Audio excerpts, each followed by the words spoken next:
Bonjour, vous êtes sur France 3 Lorraine, c'est l'édition de l'emploi, votre nouveau rendez-vous sur tout ce qui touche le travail. Aujourd'hui, on va s'intéresser à la santé au travail. Vous ne le savez peut-être pas, mais chaque année en Lorraine, on dénombre 23 000 accidents du travail. Pour en parler avec nous, Jean-Michel Schweitzer, bonjour. Bonjour Francine. Alors vous êtes directeur de l'ARACT Lorraine, l'association régionale pour l'amélioration des conditions de travail. 23 000 accidents chaque année en Lorraine, c'est beaucoup. Alors c'est un score qui effectivement n'est pas bon. C'est un score important pour une région en matière d'accidentologie. Et c'est un score qui en particulier est lié à des activités très accidentogènes, en particulier le bâtiment et les travaux publics, mais aussi le commerce, la distribution et le travail temporaire, par exemple, qui sont des secteurs d'activité forts en matière d'accidents du travail.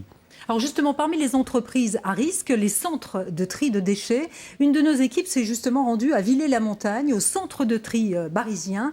Et ce centre a fait des efforts importants pour prévenir justement les accidents du travail et les maladies professionnelles. Vous avez d'ailleurs travaillé avec ce groupe. Ce groupe barisien emploie 250 personnes et son objectif premier, c'est justement la prévention. Et dans ce domaine, ce centre est exemplaire.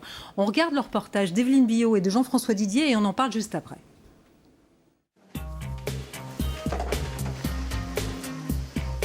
Jusqu'à 3000 gestes à l'heure pour les 40 salariés de Maxival. Une cadence qui, bien sûr, oblige à beaucoup de précautions. Géré par Barisien, le stand traite les déchets collectés dans 81 communes du PUO. Dès sa construction, tout a été pensé pour prévenir les risques d'accident. Une préoccupation constante qui s'affiche dès l'entrée du site. C'est une société de 250 personnes. Nous étions 27 en 95, donc toutes les personnes on les connaît, on les a formées, on les a développées. Donc on tient beaucoup à leur intégrité et à ce qu'ils soient bien dans leur poste de travail. Ici, la sécurité passe entre autres par l'analyse des accidents. Ici on va commencer par de l'affichage. Donc c'est un système de posters où on recueille nos accidents entre guillemets les plus importants. La sécurité passe aussi par l'ergonomie des postes de travail optimisés avec l'ARACT, par les équipements de protection, un tutorat pour encadrer les nouveaux arrivants et des formations spécifiques. Sur le groupe barisien, on est 250 personnes, il y a plus de 100 personnes formées au secourisme. Sur un centre de tri comme ici, c'est important parce qu'on a du petit bobo ou accident un peu plus grave. On a les personnes référentes qui sont directement à côté de la personne blessée et ça permet pareil un gain en réactivité. C'est vraiment une entreprise où la sécurité est quelque chose d'important ici. Oh oui, beaucoup. On a un chef de sécurité qui est très très très exigeant. C'est des contraintes, mais vous les comprenez. Contraintes, oui et non, parce que bon, c'est quand même pour notre sécurité à nous. Moi j'ai eu un accident tout au début que j'ai travaillé et c'est vrai que maintenant on fait plus attention. Et tous les jours, chez Barisien, on espère que le compteur des jours sans accident va continuer de grimper. Alors Michel Schweitzer, vous avez travaillé comment avec cette entreprise ? Alors cette entreprise est une entreprise vraiment, je trouve, exemplaire, en tout cas, et le reportage montre en tout cas les efforts qu'ils ont réussi à faire en matière d'accidentologie, mais en même temps, il y a des efforts significatifs qui ont été faits aussi, non pas sur les consignes, pas seulement sur les consignes apportées aux salariés, mais aussi sur la conception. Et c'est intéressant, dans le reportage, on ne voit pas très bien, mais de savoir que dans ce centre-là, quand ils ont créé ce centre à Maxival, ils se sont intéressés sur la conception, ils se sont dit comment nous pourrions concevoir un centre qui fait moins de maladies professionnelles et qui fait moins d'accidents du travail. Et il y a eu un travail qui a été fait avec eux, avec nous, avec des consultants aussi, et associés à des médecines du travail, pour savoir finalement comment on pouvait concevoir un centre de tri de telle manière à pouvoir réaliser un travail tout aussi efficace, mais sans se blesser et sans avoir des problèmes ostéo-articulaires, parce que dans ce centre de tri, outre les accidents qu'il peut y avoir au niveau biologique, coupure, etc., écrasement, il y a aussi des maladies professionnelles possibles, en particulier au niveau articulaire, puisque les gestes sont très répétitifs et effectivement, en répétant les gestes, on pourrait avoir des exclusions de salariés qui ne suivent pas le rythme et qui deviendraient malades au bout du compte. Alors justement, les accidents et les maladies professionnelles, ça touche essentiellement des hommes dans des milieux du travail difficiles, le bâtiment par exemple, les centres de tri comme on vient de le voir. Voilà, alors c'est deux choses en termes de caractéristiques assez différentes, les accidents et les maladies professionnelles. Les maladies professionnelles touchent, pour celles qui sont reconnues en tout cas, touchent essentiellement des populations féminines.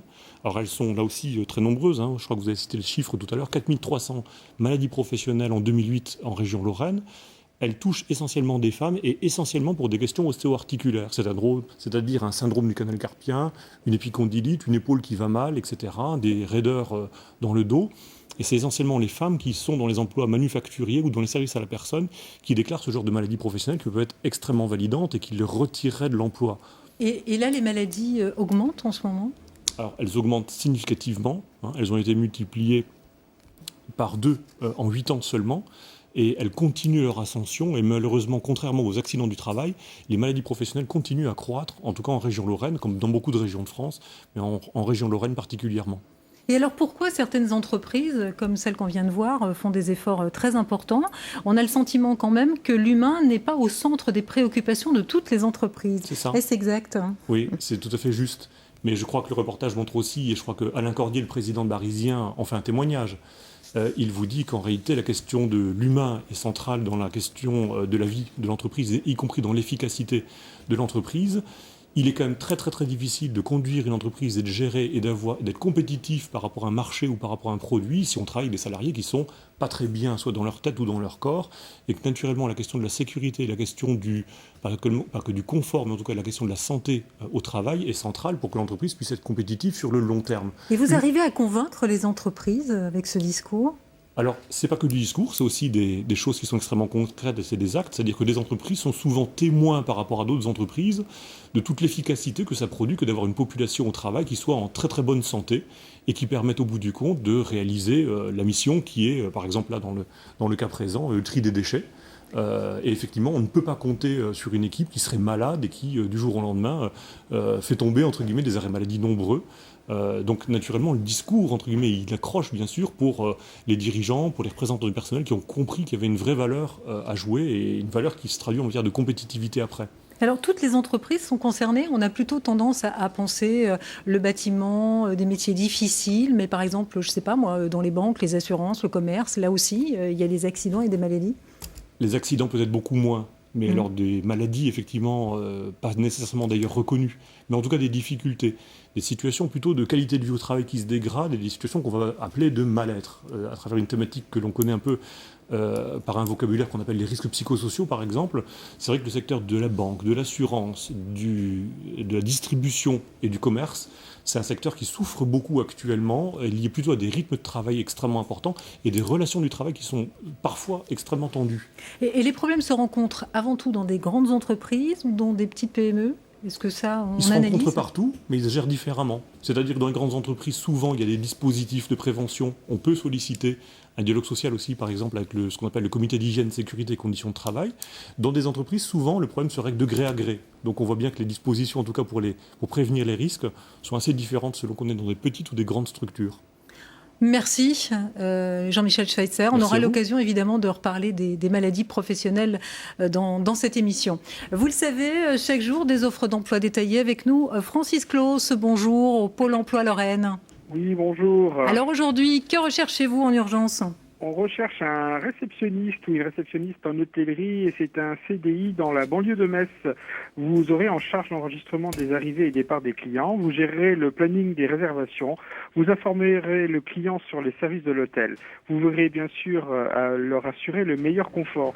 Vous gérerez l'aspect administratif de votre poste et là, il faut savoir que la connaissance d'une langue étrangère serait un atout fort apprécié de l'employeur. Une expérience de 6 mois sur un poste identique est souhaitée. On vous demande d'avoir au moins un bac tourisme ou hôtellerie exigé. Et si vous avez un bac +2 dans le domaine, ce sera forcément très apprécié.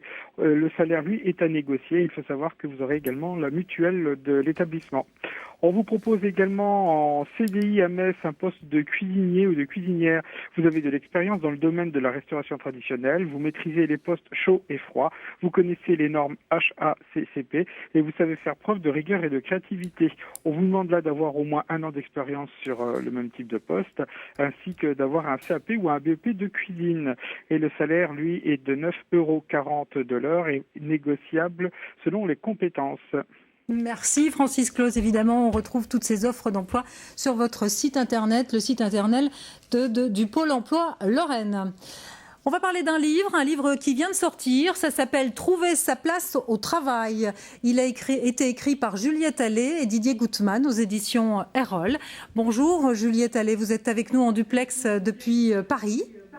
Bonjour. Oui, bonjour Francine. Alors, vous êtes psychothérapeute et Didier Gutmann, lui, est consultant pour les grandes entreprises.